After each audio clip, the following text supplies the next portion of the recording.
No digital. Em movimento. Renascença. A par com o mundo.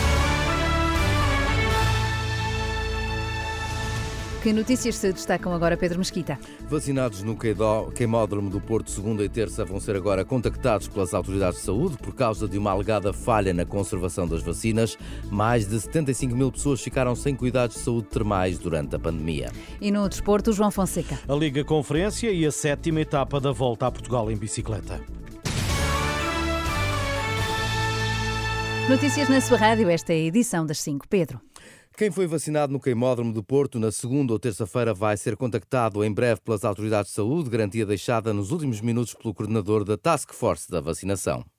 Nós vamos contactá-los a todos, eles vão ser seguidos pela DGS e pela Infarmed, no sentido de se monitorizar ou não a reação dessas pessoas à vacina. Já estamos a preparar-nos para contactar esses utentes, eles não têm que ter nenhum receio, porque não é o ato, a única consequência é o ato vacinal não ser útil e, portanto, terem que voltar a repetir tudo, mas, se calhar, com grande probabilidade, o ato vacinal é útil e, portanto, nós agora temos que medir isso.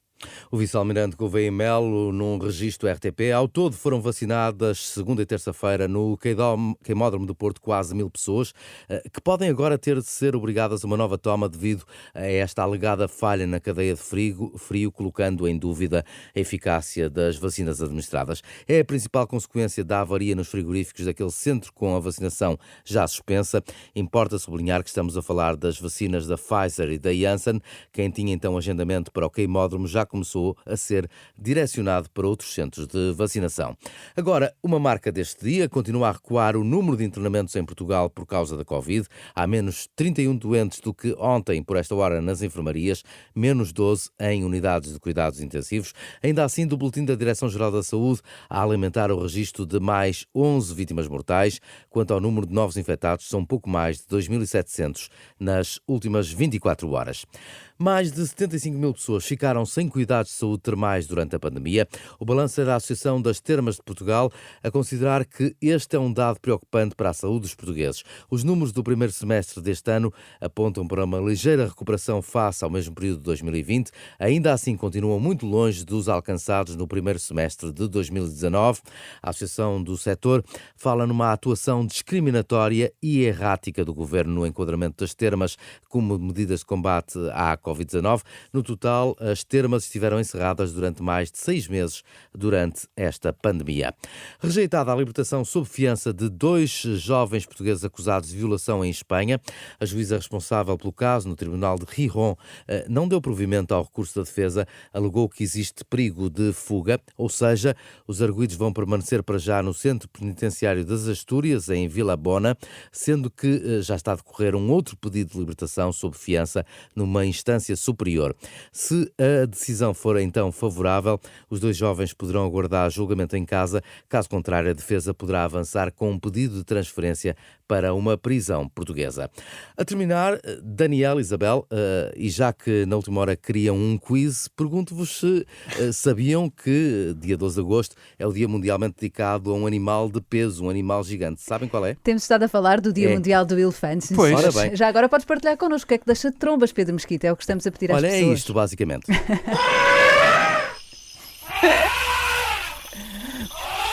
É isto mesmo. Por acaso eu vi logo a tua voz.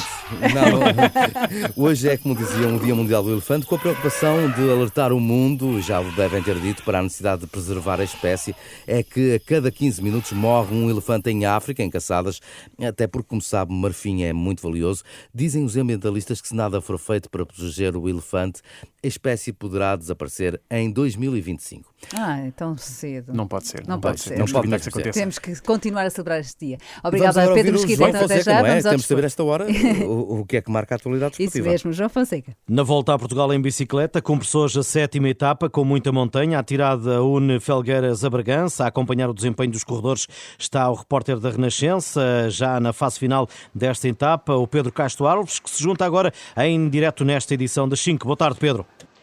Boa tarde, João Fonseca. Já terminou. Rafael Reis é o vencedor da 7ª etapa e o novo líder da Volta a Portugal.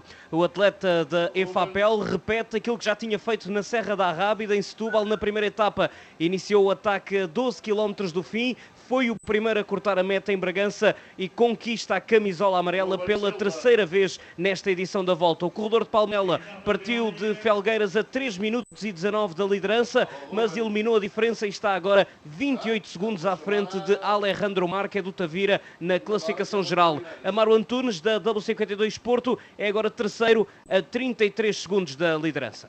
Em cima da chegada, aqui ficou o registro com o Pedro Castro Alves, o repórter da Renascença, a acompanhar a Volta a Portugal em bicicleta nesta 82ª edição. E por cá, no futebol, é dia de Liga Conferência. O Santa Clara, com os problemas que se conhecem, vai apresentar-se na Eslovénia às 7 da tarde, com uma vantagem de 2 golos.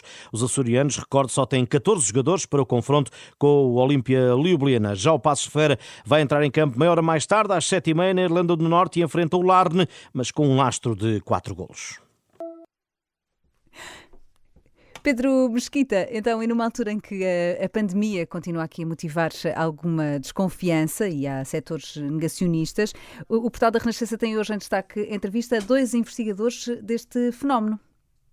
É isso mesmo, Isabel. Desde o início da pandemia, mais noutros países, diga-se do que em Portugal, houve quem rejeitasse usar máscara, por exemplo, ou cumprir as regras de proteção contra a Covid, como o distanciamento social, ou até mesmo ser vacinado alegando que era tudo mentira.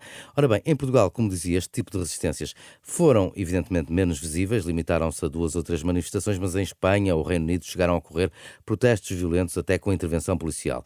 É sobre o que está na origem de tudo isto que falamos agora. Ora bem, para Jakob Eberl, da Universidade de Viena, uma das causas é a chegada do populismo à ciência e combater a desconfiança que foi semeada vai exigir um esforço a longo prazo. Populism, especially in this pandemic, doesn't only address the political elites. O populismo, especialmente nesta pandemia, não se centra apenas nas elites políticas, mas também nas elites científicas, que são académicos, especialistas, instituições académicas que detêm o poder sobre o que é verdade. E os populistas defendem, uma vez mais, que esta verdade está a ser instrumentalizada contra o cidadão comum.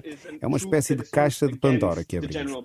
Esta desconfiança que observamos agora é a mesma desconfiança a que assistimos contra os média e que aumentou significativamente depois da crise migratória de 2015. É algo que enfrentamos agora e que temos de equacionar a longo prazo. Perceber de que forma vamos recuperar essa confiança. Aliás, continuamos a ter de lidar com as alterações climáticas e as mesmas pessoas que tendem a desconfiar do conhecimento científico sobre a Covid-19 também duvidam das evidências sobre as alterações climáticas. Tend to distrust the coronavirus science, who also distrust climate science.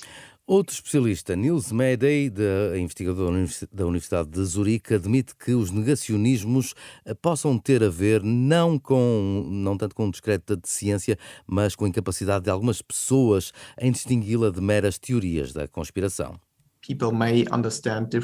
As pessoas podem entender de diferentes formas a noção de ciência, de conhecimento científico, de especialidades e até do que é ou não um artigo científico.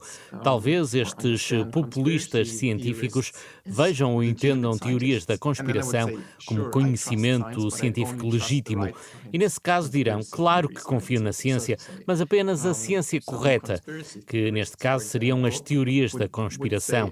É possível que um conspiracionista nos diga, eu confio na ciência, no método científico, nos seus princípios e na epistemologia, mas não confio naqueles que aplicam estes métodos, porque são orientados por motivos ideológicos ou estão enviesados. Ora bem, para combater este problema, ambos os investigadores apontam o aumento da literacia científica, também um maior diálogo entre a ciência e a sociedade, e este é um trabalho imperdível da jornalista Joana Gonçalves, disponível neste momento na página da Renascença na internet, rr.pt, a não perder rigorosamente. Fica então aqui a sugestão. Obrigada, Pedro Mesquita. Até já. Até já.